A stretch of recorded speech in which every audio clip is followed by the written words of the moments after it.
그 듣는 거 체크하면 설교 보면 상당히 많이 나올 거예요. 재료. 거기다 여러분들이 설과 이제 붙이면 돼요. 거기다가 이제 구속사 전체적으로 이제 의미 알게 되면은 멋진 설교 할 수 있죠. 구속사 전체를 엮어가니까. 네. 그래가지고 상당히 자세하게 설명할 수 있어요. 자, 이제 5장 봅니다. 무리가 몰려와서 하나님의 말씀을 들을새 예수는 게네사렛 호숫가에 서서 호숫가에 배 두 척이 있는 것을 보시니 어부들은 배에서 나와서 그물을 씻는지라. 이제는 예수님의 사역이 4장에서 사실 시작됐죠. 시작되고 이스라엘 백성들이 받지 않았습니다. 그러고 나서 5장에서는 이제는 사실 뭐 부르는 거예요? 동역자 부르는 거예요. 자, 제자들.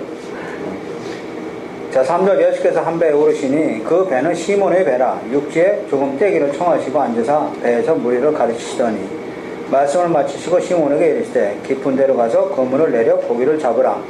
시몬이 대답하였되 선생님 우리들이 밤이 새도록 수고하였으되 잡은 것이 없지만은 말씀에 의지하여 내가 그물을 내리다 하고 그렇게 하니 고기를 잡은 것이 힘이 많아 그물이 찢어지는지라. 이에 다른 배에 있는 동무들에게 손짓하여 와서 도와달라 하니 그들이 와서 두 배 채움에 잠기게 되었더라.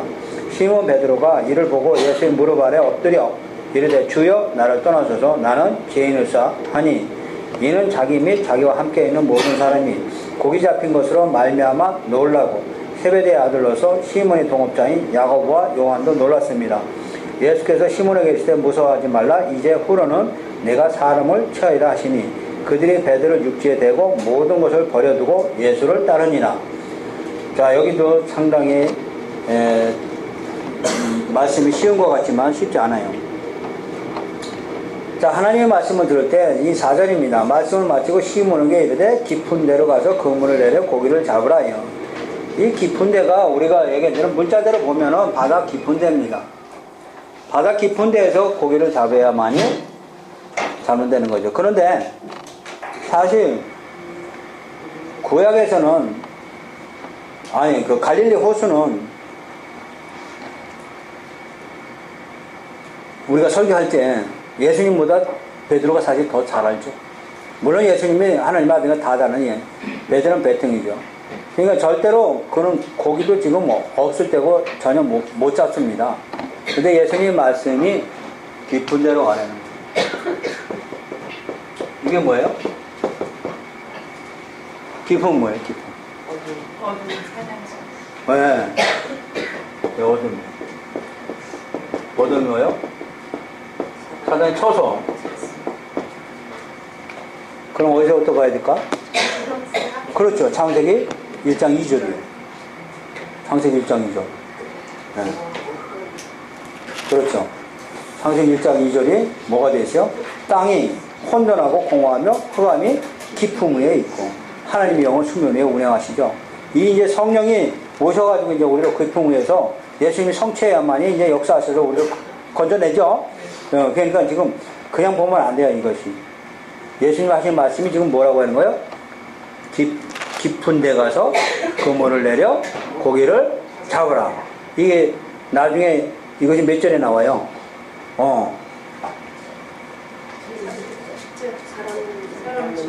예. 예수님 말씀하시죠. 너는 이제는 고기가 아니고 사람을 치라. 이게 베드로의 제자들의 사역이에요.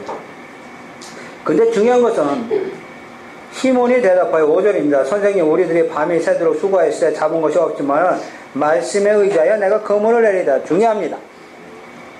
깊은 데 가서 사단을 건져내는 것은 우리가 건져내는 것이 아니고 말씀에 의지하세요.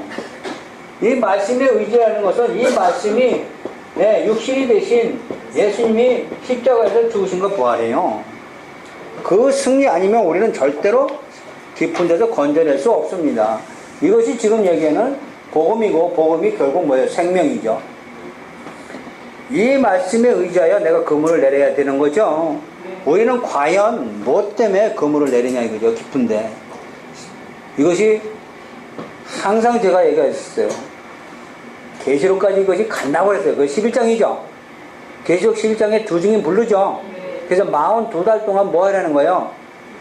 복음을 전하는 거예요. 예수님 재림할 때까지 성령이 교회에게 하시는 말씀을 들을지어다. 계시록의 주제예요. 계시록의 주제가 뭐예요? 성령께서 교회들에게 뭘 말씀하시냐가 계시록의 주제란 말이에요. 그래서 7교회가 나오고 7교회들에게 마지막으로 부탁한 게 뭐예요? 42달까지 예수님 재림할 때까지 너희들은 목숨을 다 걸고 핍박이 있죠. 핍박이 있지만 이기는 자는, 견디는 자는 무엇 때문에? 복음을 전하기 위해서 핍박을 받고 목숨을 잃을지언정 끝까지 하나님 나라를 위해서 복음을 전해라. 그것이 성령이 교회들에게 마지막으로 부탁하시는 말씀이 계시록이에요. 계시록 여러분 심판 아니에요. 계시록 예수님이 재림 심판은 그것만 보면 안 돼요. 마지막으로 요한에게 하늘 문을 열어서 성령께서 하나님이 요한에게 뭘 부탁하고 싶어요? 마지막으로 교회들에게 부탁하고 싶은 말이 있어요. 그것이 뭐예요?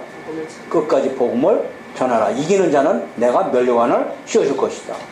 아셨죠? 그래서 교회는 죽을 때까지 사명이에요. 그 교회 사명이에요. 죽을 때까지 복음을 전해야 되는 거예요. 그럼 복음이 뭐냐? 네, 지금 예수님 십자가입니다. 복음은 예수님이 죽으신 거 부활하심을 얘기하는 거예요. 우리 때문에 죽으시고 부활하신 걸 복음이라고 해요. 이걸 끝까지 우리는 교회의 사명이에요. 그것처럼 지금 말씀에 의지하여 내가 그물을 내리이다. 그죠? 이 말씀이 뭔지 아셨죠? 네. 이 말씀이 없이는 십자가 승리 없이는 우리는 절대로 깊은 데서 고기를 잡을 수 없습니다. 자, 그랬더니 그렇게 하니 고기를 잡은 것이 심히 많아 그물이 찢어지고 이에 다른 배에 동무들에게 손짓하여, 이것도 그냥 넘어가면 안 돼요. 동무들에게 손짓하여 뭐요? 동역자. 베드로 혼자 하는 게 아니고 누가 하는 거예요? 같이? 동역자들이에요. 와서 도와달라 하니 그들이 와서 2배 처음에 잠기게 되었더라. 아셨어요? 네. 도와줬죠? 네. 네. 동역자입니다. 다시 말하면 우리는 예수님의 동역자고 또 하나님의 동역자고, 아셨어요? 예수님이, 하나님이 계획하신 일이나 예수님이 하신 일이나 우리가 하는 일이나 똑같다는 얘기예요. 이게 틀리면 안 돼요. 똑같죠? 우리는 기쁨 속에 있는 많은 사람들을 사망에서 생명으로 건져내야 된다. 근데 사망에서 생명으로 건져내는 일은 우리 힘으로 되는 것이 아니고 오로지 하나님 말씀에 하나님의 의가 나타나야만이 그것이 되는 것이다. 그래서 그것에 의지해야 된다는 얘기죠. 자, 8절 시몬 베드로가 이를 보고 예수의 무릎 아래 엎드려 이르되 주여 나를 떠나서 나는 죄인이었으다 하니 그렇습니다. 예, 나는 죄인이라고 고백합니다. 왜 그럴까요? 인간의 힘으로는 깊은 데에서 건져낼 수 없어요. 베드로가 지금 그물을 비유로 썼지만 인간의 힘으로는 절대로 깊은 데 건져낼 수 없어요. 그렇기 때문에 바로 베드로가 엎드려서 주만이 하실 수 있는 일이거든요. 이 일은 하나님만이 하실 수 있는 일이거든요. 그러니까 예수가 누구인지를 알았어요. 그를 보는 순간 베드로는 죄인입니다 하고 회개에 합당한 열매를 맺은 거죠. 그죠? 그러면서 뭐라고 그래요? 나를 떠나서서. 왜? 죄인은 하나님과 함께 계실 수 없음을 구약은 그렇게 되어 있습니다. 하나님 얼굴 보면 죽죠. 그러나 이제는 안 죽습니다. 예수님이 오셨기 때문에 예수님을 통해서 우리가 하나님과 함께 할 수 있는 길이 열렸습니다. 이는 9절 자기 및 자기와 함께 있는 모든 사람이 고기 잡힌 것을 말미암아 놀라고, 여기 중요합니다. 모든 사람이 고기 잡힌 것이라고 해요. 고기 잡힌 것이라고 보면 안 되죠. 여기 고기를 보면 안 되죠. 네. 건져낸 생명을 건져내는 것을 보고 놀라고 그래요. 저도 놀래요, 정말요. 정말 죄송한 말씀입니다만은 여기 사실 여러분들 저하고 만나기 전에 율법적인 신앙 또는 어떤 신비적인 신앙 가지고 많이들 오셨어요. 그래서 여기서 저하고 거의 2년간 공부했어요. 2년간 공부해서 많은 사람들이 이 복음으로 생명으로 건져내는 걸 저는 봤죠. 저는 봤어요, 진짜. 그래서 저 자신이 놀라워요. 저는요, 제가 일을 했지만 내가 놀라워요, 진짜로. 내가 어떻게 이런 일을 했지? 어떻게 저 사람들을 건져냈지, 변화시켰지. 근데 결국 내가 변화시킨 게 아니고 결국 변화시킨 건 복음이더라고요. 나는 복음만 전했는데 이 복음이 살리더라고요, 결국요. 네. 복음에 나는 통로가 됐을 뿐이고 나는 복음을 전했어요. 근데 나는 놀랄 수밖에. 내가 사실 한 거 아니죠. 복음이 살린 거예요. 근데 한 사람 한 사람, 예? 우리 성도들이고 여기 공부하는 성도들 저기들과 학생들이고 변하는 모습을 보면 정말 역시 복음이 살리는구나 저는 아주 실감합니다. 자, 그것처럼 지금 모든 사람이 고기 잡힌 것으로 말미암아 놀라고, 이건 문자적으로 보면 안 되죠? 그죠? 예. 자, 세베대의 아들로서 시몬의 동업자인 야고보와 요한도 놀랐습니다. 예수께서 시몬에게 이르되 무서워하지 말라. 이제 후로는 네가 사람을 취하리라. 예, 무서워하지 말라는 것은 하나님의 아들임을 알았죠. 그러니까 그들은 구약에서 죽었어요. 그러니까 예수님이 뭐래요? 무서워하지 말라. 내가 이제는 사람을 취하게 된다. 고기가 아니고. 그래서 고기 잡는 모습을 보고 지금 사람을 어떻게 취하려야 되는 것을 지금 다 보여주고 있어요.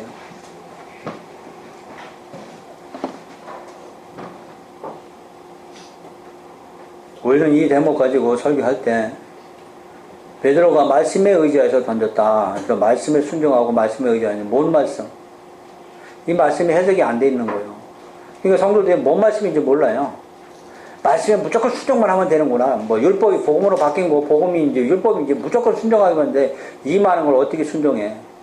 구약의 율법은 우리가 지키지 않아도 되는 것이 아니고 구약의 율법은 지키라고 준 게 아니에요. 목적은 죄를 깨닫게 해서 준 거지. 그러니까 이 말씀에 의지해서 이런 일이 일어났으니까 말씀에 순종한 삶을 삽시다 하고 하면은 그냥 뭉텅거려 버리면은 구약에 있는 말씀까지 전부 다 우리가 지키려는 건 무진장 힘들다는 얘기예요. 그래서 설교할 때는 항상 구체적으로 세세히 설명해 줘야 돼요. 아셨죠? 여러분 여기 저한테 많이 얘기 들었을 거예요. 하나님과 함께 하시면 뭐 부족함이 없고 하나님과 함께 하시면 뭐가 있는 거 누가 몰라? 근데 어떻게 하나님과 함께 하는 건 안 가르쳐 줘. 비밀인가 봐. 그렇지, 자기만 하나님과 함께 하는. 하나님과 어떻게 함께 하는 걸 어떻게 성도들한테 가르쳐 줘야지. 근데 자기 자신도 모르니까 그 얘기를 안 하는 거예요.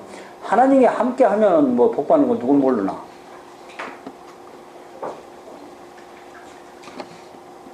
자, 그것이 11절입니다. 그들이 베드로를 육지에 대고 모든 것을 버려두고 예수를 따르니라 그랬어요. 자, 죄인임을 고백하고 그들을 따랐는데 이들은 모든 것을 버려두고 예수를 따르는 것. 하나 짚고 넘어갔습니다. 말씀에 의지하여 그랬습니다. 말씀에 의지하여 그들은 죄인임을 고백했고, 우리 장세기에 보면 아브라함도 마찬가지입니다. 말씀을 쫓아 따라왔죠. 네, 똑같은 거예요. 지금 여기도 베드로도 말씀에 의지하여 지금 예수님을 따르게 되는 거고, 아브라함도 말씀에 쫓아서 그렇기 때문에 그는 의인이 됐죠. 거기 말씀도 해석이 돼야 돼요. 자, 12절 봅니다. 예수께서 한 동네에 계실 때 온몸에 나병 들린 사람이 있어 예수를 보고 엎드려 구하여 이르되 주여 원하시면 나를 깨끗하게 하실 수 있나이다 하니 예수께서 손을 내밀어 그에게 대시며 이르되 내가 원하는 깨끗함을 받으라 하신데 나병이 곧 떠나니라. 예. 자, 이거는 지금 왜 보여준 거예요? 지금 제자들 앞에서 제자들하고 예수님이 할 일이 뭐다? 예. 나병 고치는 게 일이 아니고 저주를 축복으로 바꿔주는 일이죠.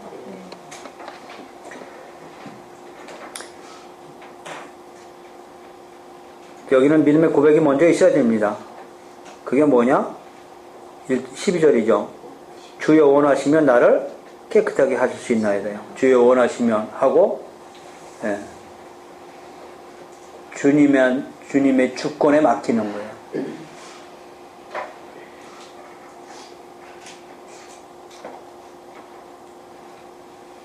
13절 예수께서 손을 내밀어 그에게 대시며 이르시되 내가 원하노니 깨끗함을 받으라 하신대.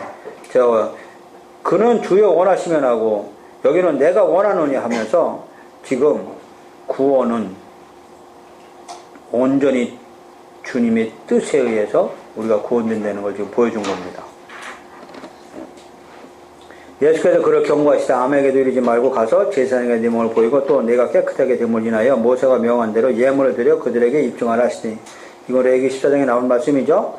예, 이미 저기 하는 거죠. 제사장이 보이죠. 그러나 율법과 복음은 상당히 중요합니다. 예, 뭐가 중요하냐? 그러니까 바리새인들과 제사장들은 문둥병에 대해서 율법주의자들은 어떻게 했어요? 진단. 병이 들었다. 병이 낫다.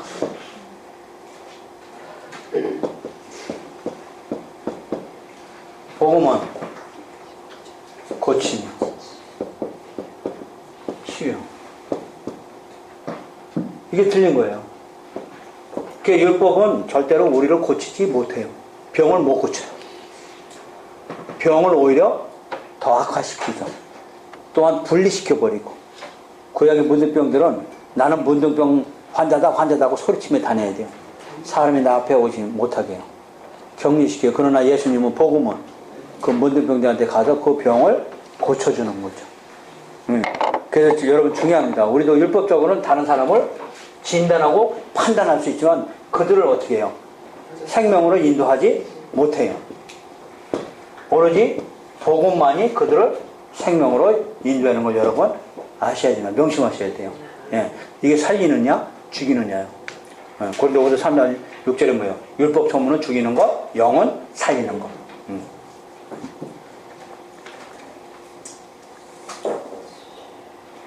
자, 그래서 예수의 소문이 15절입니다. 소문이 더욱 퍼짐에 수많은 무리가 말씀을 듣고 자기 병도 고침을 받고자 하여 모여오되 예수는 물러가서 한적한 곳에 기도하시니라고 했어요. 자, 한적한 곳에 기도하신다는 것은 이 많은 사람들을 위해서 자기가 어떻게 해야 된다는 의미가 아마 들어있을 거예요. 그죠? 이 많은 사람들을 고칠 수 있는 방법이 이 많은 사람은 내가 어떻게 해요? 전부 다 안수해가지고 고쳐야 되는가? 아니죠. 이제는 어떻게 고치는 거예요? 일일이 예수님이 손을 대서 안수하며 고치면 모든 사람이 구원 못 받죠. 이제는 십자가에서 모든 죄를 내가 단번에 가져가며 믿음으로 우리는 어떻게 돼요? 예수님이 나한테 손을 안 대도 믿음으로 어떻게 돼요? 고칠 수 있다. 중요합니다. 다시 말하면 목사님이 기도해 고치는 게 아니고 성도 자신이 예수님이 나의 저주를 가져갔다는 걸 믿기만 하면 네 자신이 고칠 수 있다. 아셨어요? 그러나 믿음이 없으면 기도하라. 그 믿음이 하늘에서부터 있어 주기를 너희들은 기도하라는 얘기예요. 그래서 기도 위에 이런 이유가 나갈 수 없다. 그죠? 기도만이 나가는데, 그래서 기도만 하는 게 아니에요. 그게 기도 내용이 중요하다고 그랬죠. 그 기도는 무슨 기도라고 그랬어요? 믿음을 달래는 기도예요. 그때, 어디서 나올게요? 우리 마태복음 했잖아요, 이미. 기도 위에 이런 이유가 나갈 수 없다고 해서 맨날도 기도만 하는 게 아니란 말이에요. 우리는 이렇게 성경을 해석한다고요. 그 위에 문맥을 봐요. 그들이 뭐 때문에 몸문을 늦춰서 예수님이 그 변화산 사건에서 내려오는 거죠. 변화산 사건 내려오니까 제자들이 어떤 어린애가 간질병 드는데 못 고쳤죠. 그러니까 그 아버지가 와가지고 당신 제자를 왜 못 고치냐고 그랬잖아요. 그러니까 믿음이 적은 자들아 이 얘기잖아요. 뭐 때문에 못 고쳤다는 거예요? 니들은 내가 지금 부활하는 모습을 이거 좀 올라가서 봤는다. 이미 예수가 하나님의 아들인 걸 너희들이 믿음으로 받지 못했기 때문에 못 고쳤다는 거예요. 그래서 바로 이어서 나오는 얘기가 기도해라. 뭐 달라고? 믿음 달라고. 기도 이해는 나갈 이유가 없다. 그래서 이 믿음 이해는 나가지 못한다는 얘기가 못 고친다는 얘기죠. 믿음으로 모든 것이 다 치유되는 것이죠. 거기 기도가 주제가 되면 안 되는 거예요. 뭐가 주제예요 사실은? 믿음이 주제예요. 믿음이. 근데 우리는 거꾸로 또 해석하죠. 자, 그래서 예수는 물러가서 한적한 곳에서 기도하십니다. 또 두 번째는 예수님을 잘못 알게 되면 사단이 요구한 것처럼 능력 있는 병 고치는 예수님만 알면 곤란하다는 얘기죠. 재상을 받는 죄를 때문에 오신 예수님을 알려주고 싶은 거지 병 고치는 예수님이 주제가 돼서는 안 된다는 얘기죠. 그래서 한적한 곳으로 물러납니다. 17절 하루는 가르치실 때 갈릴리 각 마을과 유대와 예루살렘에서 온 바리새인과 율법교사들이 앉았는데 병을 고치는 주의 능력이 예수와 함께 하더라. 한 중풍병자를 사람들이 침상에 메고 와서 예수 앞에 들여놓고자 하였으나 무리 때문에 메고 들어갈 길을 얻지 못한지라. 지붕에 올라가 기와를 벗기고 병자를 친 상태에 무리 가운데로 예수 앞에 내리니 예수께서 그들의 믿음을 보시고. 중요합니다. 이게 똑같은 사건이지만 여기는 뭘 강조해요? 믿음 강조해요. 여기도 물론 제3이지만 그들의 믿음을 보시고 이르시되 이 사람아 내 죄 사함을 받았느니라 하시니라. 자, 중요하죠? 12절에도 마찬가지 나병 환자가 고친 것이 원하시면 하면 이것이 믿음입니다. 그 다음에 지금 두 번째 중풍병자 환자를 통해서 믿음을 보시고 강조하고, 그 다음에 예수님이 와서 뭐예요? 제사함을 받을 권세. 그럼 12절 16절은 제사함이 없습니다. 그러나 17절부터 지금 20몇 절까지는 예수님이 왜 오셨느냐? 제사함을 하기로 오셨다는 것을 강조하는 거죠. 21절 서기관과 바리새인들 생각하여 이르되 이 신성 모독하는 자가 누구냐? 맞습니다. 오직 하나님이에 누가 능히 죄를 사하겠느냐? 하나님만이 제사함의 권세가 있는 거죠. 근데 제사함을 받은 일을 하니까 신성 모독죄입니다. 예수께서 그 생각을 하시고 대답하여 이르시되 너희 마음에 무슨 생각을 하느냐? 내 제사함을 받았느니라 하는 말과 일어나 걸어가라는 하는 말이 어느 것이 쉽겠느냐? 그러나 인자가 땅에서 죄를 사하는 권세가 있는 줄을 너희에게 알게 하려고 중풍병자에 말씀하시되 내가 내게는 일어나 내 침상을 가지고 집으로 가라 그랬어요. 그렇습니다. 예. 마태복음 마가복음 찾지만 예.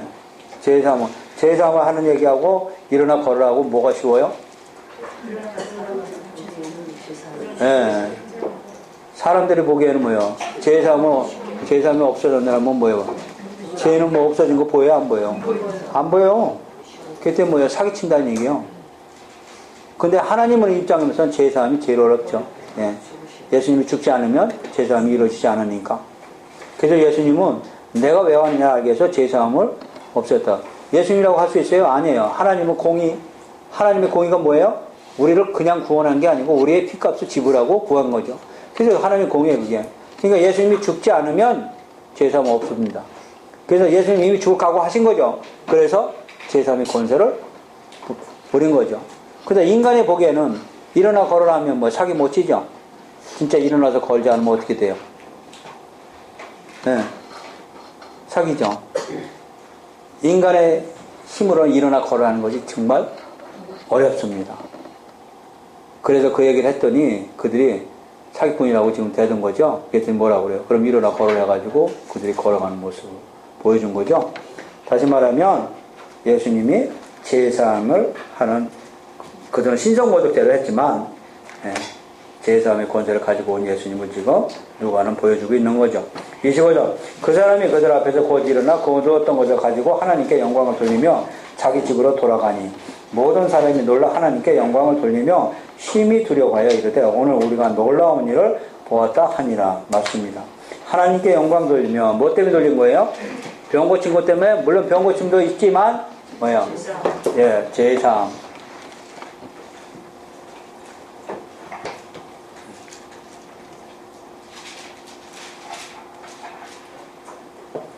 자, 그 다음에 27절입니다. 그 후에 예수께서 나가사 레이라는 세리가 세관에 내린 것을 보고 나를 따르라. 여기는 지금 뭘 얘기하신 거예요? 죄인을 부르러 오신 예수님. 자제 예수님에 대해서 많이 나왔어. 그 전체 주제를 좀 자꾸 알아야 돼. 그래서요. 예. 제일 첫 번째 문둥병 고친 사건이, 제일 처음에 문둥병 고친 사건이 뭐예요? 저주에서 축복으로. 다시 말하면 사망에서 생명으로 건져내시는 하나님 나라 임한 걸 보여주는 것이 첫째 문둥병 사건. 그 다음에 중풍병자 지금 한 거죠? 네. 중풍병자를 통해서 예수님이 뭐하러 오셨다? 제사. 세 번째는 예수님이 누구를 부르러 왔다? 죄인. 이 주제예요. 이거를 설명하기 위해서 사건을 펼쳤다고 지금.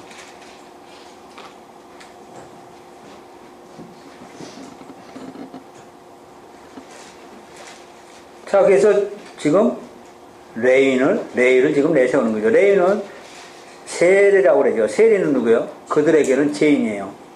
이스라엘 백성들은 역적이고 죄인이란 말이에요. 그죠? 그 세리가 세관에 앉아있는 것으로 일어나 따르니라. 자, 29절. 레위가 예수를 위하여 자기 집에서 큰 잔치를 하니 세리와 다른 사람이 많이 함께 앉아있느니라. 바리새인과 그들의 서기관들이 그 제자들을 비방하여 이르되 너희가 어째여 세리와 죄인과 함께 먹고 마시느냐. 예, 어째여 뭐야. 왜 죄인과 함께 먹고 마시느냐죠? 자, 그러니까 율법인 사람들은 뭐예요? 죄인은 뭐예요? 정죄하고 건져내지 못하고 맨날도 어떻게 해요? 예, 비판하고 함께하지 못하죠. 의인들끼리 모여야 되는 거죠. 31절 예수께서 대답하여 건강한 자에게는 의사가 쓸데없고 병든 자에게는 쓸데있나니 내가 의인을 불러온 것이 아니요 죄인을 불러 회개시키러 왔노라. 그들이 예수께 말하여 요한의 제자는 자주 금식하며 기도하고 바리새인이 제자들도 또한 그리하되 당신 제자는 먹고 마시나? 그러니까 뭔 얘기야 지금? 왜 금식 안 하고 기도 안 하는 얘기야 지금? 우리도 그러지? 이 율법주의자들이 그래서 맨날 금식하고 기도 안 하냐고 해요. 왜 먹고 마시냐는 얘기죠? 요한의 제자가 누구예요? 요한이 누구라고 그랬어요? 율법의 제자들은 금식과 기도가 어떻게 됐어요? 일주일에 2번은 이스라엘 백성들은 2번 금식해야 되고 하루에 3번은 기도해야 돼요. 그래서 길 가다가도 그들은 엎드려 놓고 벽 잡고 기도한다고요. 근데 그 기도 형식만 있지 내용은 뭐예요? 남이 좀 보라고. 나 이렇게 열심히 하나님 모신다고 남이 보라고. 그러니까 세리는 뭐예요? 울면서 기도하고. 바리새인들은 뭐예요? 소리 질러서 뭐예요? 나는 저 세리와 그렇지 않다고. 하나님 나는 저 세리와처럼 죄인이 아니라고. 큰일 났어요. 그래서 우리 자꾸 저기에 얘기하는 건 좋지 않지만 특히 영성하신 분들, 예, 또 하신 그 하나님과 직동계시 이루신 분들은 살짝 잘못하면 기원만해질 수 있어요. 그래서 자기는 하나님과 교통하니까 나는 절대 죄인 아니라고 이렇게 생각할 수 있다고. 하나님 날 불렀기 때문에 나는 이렇게 된다고 해요. 아니에요. 저 죄송하지만 저는 정말 잘난 거 하나 두고 잘 때마다 나는 계속 진짜 반성해요. 정말로요. 정말로 반성해요. 나는 생각해도 정말 쓸데없는데 어기가 왜 안 쳐다놓고 이렇게 가르치는지 모르겠다고. 그게 부끄럽고 진짜 한이 없어요. 네. 그렇게 하면 또 영성이 또 안 됐다네. 자, 중요한 것은 지금 예수님이 금식하며 기도하지 않고 먹고 마시는데 정신 팔렸다는 거예요. 34절 먹고 마시는 게 무슨 얘기예요? 이거 복음이에요. 먹고 너희들은 뭐해라? 즐거워해라. 왜? 이제 슬퍼하지. 슬픔이 다 떠났고 우리에게 뭐예요? 잔치날. 34절 예수께서 그들에게 이르시되 혼인집 손님들이 신랑과 함께 있을 때 너희가 그 손님으로 금식하게 할 수 있느냐? 예, 손님은 대접해야죠. 먹여줘야죠. 예, 그러나 그날에 이르러 그들이 신랑을 빼앗기리니 그날에는 금식할 것이다. 예수님입니다. 신랑 대신 예수님을 십자가에서 뺏길 날이 있겠죠? 그날에는 뭐해라? 금식해라. 왜?